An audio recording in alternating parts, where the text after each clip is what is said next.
Paskutinės šių metų LKL lygos rungtynės bus pažymėtos juoda dėme. Žalgiris triuškino Sakalus, tačiau labiau nei krepšininkai pasižymėjo sirgaliai, sukėlė masinės muštines. Kaip pranešė vietoje buvę liudininkai, konfliktas kilo po to, kai žiūrovai sėdintys prie vieno iš krepšių paprašė 3 statalus ir gali neužstoti vaizdą aikštėje. Mačia filmavimo kamera fiksavo kitoje aikštės pusėje įsikūrusių kolegų skanduotės. Apsižodžiavimas netruko virsti atvirų mūšių kumščiais. Po to, kai per visą aikštę prie tribūnos priartėjo 10 Sakalų gerbėjų. Konfliktą sunkiai malšino apsaugos darbuotojai, o į Žalgirio treniruočių centrą netruko atvykti ir policijos pareigūnai. Pastarėjai ne tik išvaikė Sakalų gerbėjus, bet ir keletą iš jų sulaikė. Vis dėlto sirgalių mojavimasis kumščiais jokios įtakos rungtynėms neturėjo. Žalgiris nuo pirmųjų minučių dominavęs aikštėje 88-54 triuškino svečius iš Vilniaus.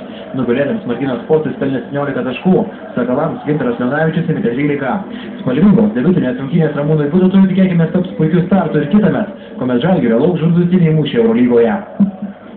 Naujausiamis žiniomis apie 30 Sakalų sirgalių yra sulaikyta. Apmaudu, kad krepšinio metai baigiami tokiu gėdingu ir tikrai netoleruotinu akordu. Kur kas džiugesnės žinios iš NBA lygos.